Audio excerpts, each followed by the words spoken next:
Let's be honest, इट्सी पर जितने भी सेलर हैं वो इस वजह से फेल नहीं होते हैं कि उनके प्रोडक्ट्स डिमांड में नहीं है। वो इस वजह से फेल होते हैं कि कुछ मिस्टेक्स हैं जो कि वो रिपीटेडली करते हैं, कॉन्स्टेंटली करते हैं और इम्प्रूव भी नहीं करते हैं। सो आज के इस वीडियो में हम उन्हीं 9 ऐसी वर्स्ट मिस्टेक्स के बारे में बात करेंगे जिन्हें हर एक इट्सी सेलर को अवॉइड करना चाहिए अगर वो ग्रो करना चाहते हैं तो। So hi, my name is Ankit and I have worked at Etsy.com for almost 4 years and currently we are helping Etsy sellers to grow on Etsy। Etsy पे मैंने thousands of sellers को help किया है grow करने में। And एक चीज़ मैं notice करता हूँ, जो Etsy के बड़े सेलर्स हैं जिनका लाखों डॉलर का जो है रेवेन्यू हिट होता है Etsy पे, वो भी ये मिस्टेक्स कॉन्स्टेंटली करते हैं, उनका भी ध्यान नहीं जाता है या फिर वो इन्हें बहुत छोटा समझते हैं और ध्यान नहीं देते हैं। और इस वजह से जहाँ पे वो अपने रेवेन्यू को 2x 3x 4x कर सकते हैं, अपने सेल्स एंड ऑर्डर्स को 4x कर सकते हैं, वहाँ पे भी वो लैग करते हैं और ये जो चीज़ें हैं उनको नेगेटिवली हिट करती हैं। तो आज के इस वीडियो में हम उसी के ऊपर बात करेंगे। स्टार्ट करते हैं सबसे पहली मिस्टेक नंबर 1 से। सबसे पहला है कॉपिंग other sellers title and tags and their entire content. Basically कुछ सेलर्स को ऐसा लगता है कि ये मेरी कैटेगरी में एक बड़ा सेलर है, अगर इनके टाइटल टैग डिस्क्रिप्शन में एज इट इज कॉपी कर लूंगा तो मेरी लिस्टिंग भी वर्क करेगी। बट ऐसा नहीं होता है, एल्गोरिदम इस तरीके से काम नहीं करता है। बिकॉज आप खुद समझो कि आप एक साइट पर कुछ ऑनलाइन परचेज करने गए हो एज ए कस्टमर, आपके सामने जो लिस्टिंग आई है, आपने देखा कि एक लिस्टिंग के अंदर जो है बेसिकली काफ़ी अच्छे रिव्यूज़ है, वो लिस्टिंग बहुत टाइम से वहाँ पे है, और दूसरी लिस्टिंग आप देख रहे हो जो कि अभी नई है, रिव्यू नहीं है, कुछ भी नहीं है, एंड देन उन्होंने सेम कंटेंट कॉपी किया हुआ है। तो ऑब्वियसली जो सामने वाला बायर है या आप भी एज ए बायर, आप उस शॉप से लेना प्रेफर करोगे जहाँ पे रिव्यूज़ है, रेटिंग है, भर भर के शॉप काफ़ी पुरानी है, एस्टैब्लिश है, राइट। तो आपको वहाँ से कॉपी नहीं करना है, रेफरेंस लेना है, इंस्पिरेशन लेनी है, देन उस हिसाब से आपको अपने कंटेंट को यूनिक, ओरिजिनल और रिलेवेंस बना करके रखना है, तब जा करके बायर पसंद करेगा। क्योंकि मेक श्योर कि आप इट्सी के एल्गोरिदम के लिए नहीं लिख रहे हो, आप सामने वाला जो बायर है उसको टारगेट कर रहे हो, उसको कन्वर्ट करने के लिए अपना कंटेंट लिख रहे हो। सेकेंड है नो शॉप कंसिस्टेंसी। अब कंसिस्टेंसी का मतलब होता है कि आपके पास आपको एक स्ट्रेटेजी बनानी है। कुछ लोग क्या करते हैं कि उनके पास में लेट सपोज 100 प्रोडक्ट हैं आने वाले 3 महीने में लिस्ट करने के लिए, तो वो क्या करेंगे कि फटाफट से आज 20 प्रोडक्ट लिस्ट कर दी, क्योंकि उनके पास आगे शायद टाइम नहीं है या उस हिसाब से वो मैनेज नहीं कर पाएंगे। सो they just list 30 products today or maybe 10 products today, then the very next day 10-20 products। तो इस तरीके से करके फटाफट से लिस्टिंग कर देंगे। बट आपको शॉप कंसिस्टेंसी जो है वो मेंटेन करके रखनी है। अगर आपको पता है कि आपके पास 100 प्रोडक्ट है आने वाले 3 महीने में लिस्ट करने के लिए, तो रोजाना का आप एक प्रोडक्ट लिस्ट करो। उस केस के अंदर इट्सी हमेशा एक्टिव और कंसिस्टेंट शॉप्स को ही जो है रिवॉर्ड करता है। तो आपको एक चीज़ मेक श्योर करके चलनी है कि आप जितना ज़्यादा कंसिस्टेंट रहेंगे, एक्टिव रहेंगे, उतना ज़्यादा बेनिफिट है। ये ना हो कि आपने एक महीने में 100 प्रोडक्ट लिस्ट कर दिया and then you are disappear for the months, right. So things doesn't work that way. Make sure कि आप एक कंसिस्टेंसी बना के चलो और उसको फॉलो करो। थर्ड पॉइंट है ignoring Etsy SEO and its fundamentals. तो आपको एक चीज़ मेक श्योर करनी है, कुछ लोग जो है या तो वो कीवर्ड स्टफिंग कर देंगे एवरीवेयर, या कुछ लोग कीवर्ड्स का यूज़ नहीं करेंगे प्रॉपर। आपको एक चीज़ मेक श्योर करनी है कि आप इट्सी जो है आपके प्रोडक्ट नहीं परचेस करेगा, पीपल डू, राइट। लोग आपके प्रोडक्ट परचेस करेंगे। तो कीवर्ड रिसर्च करनी है प्रॉपरली। मेन कीवर्ड्स आपको जो है अपने टाइटल में, डिस्क्रिप्शन में, अपने टैग्स में यूज़ करने हैं। कीवर्ड रिसर्च करके प्रॉपरली आपको यूज़ करना है। बहुत सारे कीवर्ड रिसर्च टूल्स अवेलेबल हैं, आप सर्च कर सकते हैं। रैंक हो गया, एवरबी हो गया, मार्मालीड हो गया, अल्यूरा हो गया, और भी काफ़ी सारे कीवर्ड रिसर्च टूल है। जो भी आपको पसंद आता है, जो भी आपको कंफर्टेबल, इजी टू यूज़ लगता है, आप उन कीवर्ड रिसर्च टूल्स का यूज़ करो, प्रॉपरली कीवर्ड रिसर्च करो, एंड देन उस हिसाब से आपको एसईओ करना है। आपको इस चीज़ को बिल्कुल भी इग्नोर नहीं करना है। इसके बाद में फोर्थ पॉइंट है इग्नोरिंग कन्वर्जन क्वालिटी। बेसिकली कुछ लोग हैं जो कि इट्सी पे लिस्टिंग अपलोड करते रहते हैं बिना ये नोटिस किए कि उनकी लिस्टिंग्स पे जितने बायर्स आ भी रहे हैं, जितने विजिट्स आ रहे हैं, उनमें से कितना % उनको कन्वर्जन मिल रहा है। 100 बायर आ रहे हैं, एक सेल हो रही है, तो 1% कन्वर्जन हो गया, राइट। कन्वर्जन का फॉर्मूला है orders divided by visits multiply by 100, right. तो आपको ये देखना, अगर 200 विजिट पे एक ऑर्डर आ रहा है तो आपका 0.5% कन्वर्जन हो गया, correct. So this is the formula. आपको मेक श्योर करना है, आप एज ए बायर अपनी शॉप को देखो कि मेरी शॉप में अगर 1000 विजिट आ चुके हैं और सेल नहीं आई है, तो आप चेक करो कि कहीं आपके पेमेंट सिस्टम में तो कोई प्रॉब्लम नहीं है। कई बार ऐसा होता है, आज ही हमारे क्लाइंट के साथ में ऐसा केस हुआ है जहाँ पे उन्होंने पेयोनियर लगा दिया था, बट इट्सी ने उनका पेयोनियर समवेयर बीच में बिना किसी इन्फॉर्मेशन के हटा दिया। एंड जब हम लोगों ने आज चेक किया एज ए बायर, बिकॉज उनको सेल्स नहीं आ पा रही थी, तो जब हमने एज ए बायर चेक किया उस शॉप को, तो वहाँ पे जो है पेयोनियर ही नहीं लगा हुआ था। मतलब एज ए बायर जब चेक किया तो वहाँ पे लिखा हुआ आ रहा था कि payment options are not available for this shop. इससे मुझे इंस्टेंटली समझ में आ गया कि इनके पेमेंट सिस्टम में कुछ प्रॉब्लम है, तो वहाँ से पेयोनियर इट्सी ने रिमूव कर दिया था। पहले आप अपनी शॉप को एज ए बायर देखो, आप ये चेक करो कि अगर आपका पेमेंट सिस्टम वगैरह सब कुछ सही है तो क्यों जो है बायर परचेज नहीं कर रहे। कहीं आपकी फोटोज तो ब्लर नहीं है, कहीं वीडियोज वगैरह है नहीं है, कुछ उसके अंदर मिसिंग है, प्राइसिंग पॉइंट कहीं आपने ओवर प्राइस तो नहीं किया हुआ है, राइट।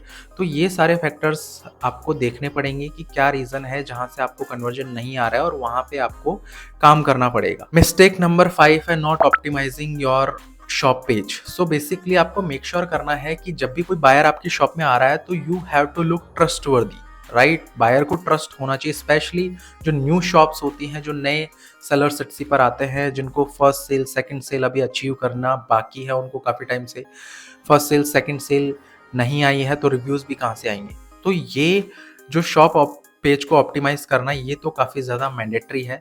आपको चेक करना है कि कहीं आपका बैनर जो है वो आउटडेटेड तो नहीं है, या कुछ शॉप्स में तो बैनर ही मिसिंग होता है, पता ही नहीं होता है कि बैनर भी लगाना है। आप लोगो तो प्रॉपरली है या नहीं है, लोगो कहीं ब्लर तो नहीं है, आपका जो अबाउट सेक्शन है वो है या नहीं है, शॉप स्टोरी हो गई, आपका अनाउंसमेंट हो गया, आपकी प्रोफाइल पिक्चर हो गई। तो ये सारी चीज़ें जो है वो होनी चाहिए। अगर ये सारी चीज़ें रहेंगी तो उससे ट्रस्ट एंड क्रेडिबिलिटी बिल्डअप होती है, शॉप एक ब्रांड की तरह नज़र आती है, एंड देन वहाँ से कन्वर्जन मिलता है आपको। आपकी शॉप जितनी ज़्यादा ट्रस्टवर्दी रहेगी, बायर उतना ही ट्रस्ट करेगा एंड आपसे परचेस करेगा।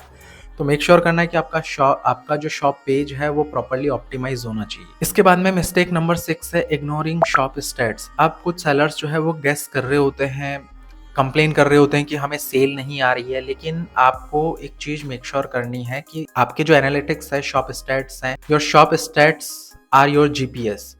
अगर आप अपने शॉप स्टैट्स रीड नहीं कर रहे हो, आप ये नहीं पता कर रहे हो कि कौन से लिस्टिंग्स आपके लिए काम कर रही हैं, क्या चीज़ें हैं जो आपकी शॉप में काम कर रही है और क्या चीज़ आपकी शॉप में काम नहीं कर रही है, तो उससे आपको कोई भी आइडिया नहीं रहेगा। आप अपने शॉप स्टैट्स जो है वो रिव्यू करते रहो time to time, and check करते रहो कि क्या चीज़ आपके लिए काम कर रही है। जो चीज़ आपके लिए काम कर रही है उन पे डबल डाउन करो। तो ये सारी चीज़ें आपको स्टैट से ही पता लगेगा कौन से सर्च टर्म से ट्रैफिक आपकी शॉप पे आ रहा है, राइट। जिन कीवर्ड्स पे ट्रैफिक आपकी शॉप में आ रहा है, दैट मीन्स कि वो कीवर्ड आपके लिए काम कर रहे हैं।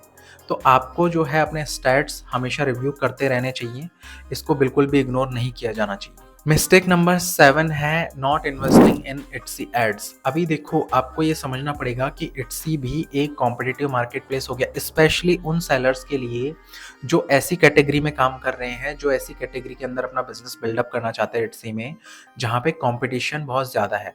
तो इट्सी एड्स जो है वो कोई आपका फालतू का खर्चा नहीं है। कुछ सेलर्स को लगता है बिकॉज वहाँ पे आई अंडरस्टैंड कि जो डेली की आपका बजट होता है वो डॉलर में आपको सेट करना होता है, तो एक छोटे सेलर के लिए काफ़ी ज़्यादा वो पेनफुल पॉइंट है स्टार्टिंग में, क्योंकि स्टार्टिंग में ऐसा नहीं कि इट्सी एड्स लगाते ही आपको ऑर्डर आते हैं। पहले इट्सी डेटा कलेक्ट करता है, आपका प्रोडक्ट कौन सी ऑडियंस के लिए बना है उसके सामने भेजता है, फिर वो परचेस करते हैं नहीं करते हैं, वो एक डेटा कलेक्ट होता है। इट्सी अगली बार उनको नहीं दिखाएगा। मतलब ये सारी चीज़ें जो है वो ऑटोमेटिकली होती है, इंटरनली होती है। तो स्टार्टिंग में आपको ऑर्डर नहीं आते हैं, दैट आई टोटली अंडरस्टैंड। लेकिन स्पेशली वो सेलर्स जो कि एक कॉम्पिटिटिव कैटेगरी में काम कर रहे हैं, जैसे ज्वेलरी का काफ़ी ज़्यादा कंपटीशन है इट्सी पे, राइट। तो वहाँ पे अगर आप एक छोटे बजट से भी स्टार्ट करते हो, $1-2 $3 पर डे से भी अगर आप स्टार्ट कर सकते हो, तो आपको डेफिनेटली करना चाहिए। बिकॉज फ्री में आपको वो डेटा कभी नहीं मिलेगा कि आपकी शॉप पे क्या काम कर रहा है, क्या नहीं कर रहा है, कौन से लिस्टिंग पे आकर बायर इंगेज कर रहा है, कौन से लिस्टिंग्स आपकी ज़्यादा फेवरेट हो रही हैं, करेक्ट। तो वो सारा डेटा जो है आपको, अगर आप इट्सी एड्स का यूज़ करोगे तो इट्सी उसको पुश करेगा। कई बार अभी जैसे जो टाइम चल रहा है वो थोड़ा पीक सीजन है, यहाँ पे बहुत सारे सेलर्स ऐड चला रहे हैं। अगर इट्सी पे total for an example 100 seller हैं, 99 सेलर्स अगर ऐड चला रहे हैं, 90 सेलर ऐड चला रहे हैं, बट 10 सेलर ऐड नहीं चला रहे हैं, तो पहले इट्सी ऑब्वियसली उन शॉप्स को प्रायोरिटी देगा जो ऐड रन कर रहे हैं। तो आप अगर थोड़े बजट से भी just to get the knowledge और एक एक्सपेरिमेंट करने के लिए, जल्दी पता करने के लिए क्विकली कि आपकी शॉप में क्या काम करेगा, क्या नहीं करेगा।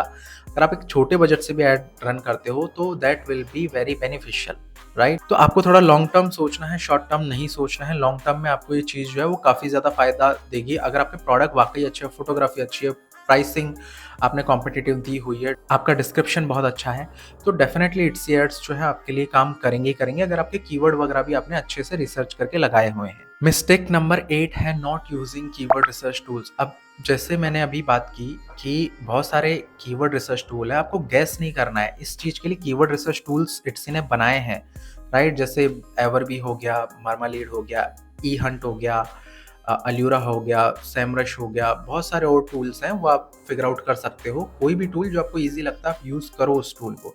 बिकॉज़ अभी इट्सी एक क्रिएटिव मार्केट प्लेस नहीं रह गया है, हॉबी ड्रिवन मार्केट प्लेस नहीं है, ये पूरा एक तरीके से डेटा ड्रिवन मार्केट प्लेस हो चुका है। तो वहाँ पे आपको जो है बेसिकली एक स्मार्ट सेलर की तरह जो है ये कीवर्ड रिसर्च टूल यूज़ करने हैं, कीवर्ड रिसर्च करके जो है प्लग इन करना है, जिससे कि आपको मैक्सिमम बेनिफिट मिल सके। इसके बाद में नंबर 9 मिस्टेक है कि कुछ लोग अब इट्सी को जो है बेसिकली एक साइड हसल या एक हॉबी की तरह ले रहे होते हैं, अपने बिजनेस को सीरियस नहीं लेते हैं। सी आज से 10 साल पहले जो है इट्सी एक ऐसा मार्केट प्लेस था जो कि क्रिएटिव हॉबी पैशनेट लोगों के लिए था। बट यहाँ पे अभी बड़े-बड़े मैन्युफैक्चरर्स हैं, बड़े-बड़े कॉम्पिटिटर्स हैं जो कि बहुत ज़्यादा स्पेंड कर सकते हैं, इन्वेस्ट कर सकते हैं। तो अगर आप अपने बिज़नेस को एज़ अ साइड बिज़नेस लेकर के चलते रहोगे, कंसिस्टेंट नहीं रहोगे, डेटा ड्रिवन नहीं रहोगे, तो डेफ़िनेटली आपको वो रिज़ल्ट्स कभी नहीं मिलेंगे, राइट? ये आपका कभी फुल फ्लेज प्लेटफ़ॉर्म या बिज़नेस बन ही नहीं पाएगा। तो मेक श्योर करना है कि इसको आप थोड़ा सीरियसली लेकर के चलें। अभी वो टाइम नहीं रह गया आज से 10 साल पहले का, जहाँ पे इट्सी पर हाउसवाइफ्स थीं, छोटे बिज़नेसेस थे, घर से जो प्रोडक्ट बनते थे बहुत कम क्वांटिटी में, ऐसे प्रोडक्ट जो है डाले जाते थे और उन पे सेल भी आती थी। अभी बहुत बड़े जो है बेसिकली मैन्युफैक्चरर्स हैं, जायंट्स हैं, जो कि इट्सी पे सेल कर रहे हैं, तो आपको भी अभी इसे सीरियसली और फुल टाइम लेकर के ही चलना पड़ेगा। So every Etsy seller that you see today, they started small, but उन्होंने इस चीज़ को सीरियस लिया एंड ग्रो किया। आपको जो मैंने मिस्टेक्स बताई हैं, ये मिस्टेक्स आपको अवॉइड करनी है एंड आप ऑलरेडी इट्सी पे जो 80-90% सेलर्स हैं उनसे आप आगे हो जाओगे। आप कंपटीशन में आपको एक एज मिल जाएगा अगर आप इन चीज़ों पे काम करते हो तो। सो आई होप आपको वीडियो पसंद आया होगा। अगर वीडियो आपको पसंद आया है तो do not forget to like it and आप इस वीडियो को शेयर भी कर सकते हो। कोई इट्स रिलेटेड क्वेरी है तो मेक श्योर कि आप कमेंट करें। I will definitely try to reply each and every query of yours in the comment section and make sure कि आप चैनल सब्सक्राइब कर लें, क्योंकि इसी टाइप का कंटेंट, अगर आप एक इट्सी के सेलर हैं, ऑलरेडी सेल कर रहे हैं या आप सेल करना चाहते हो, तो आपको इसी टाइप का कंटेंट जो है वो इस चैनल पे देखने को मिलता रहेगा। मिलते हैं नेक्स्ट वीडियो में।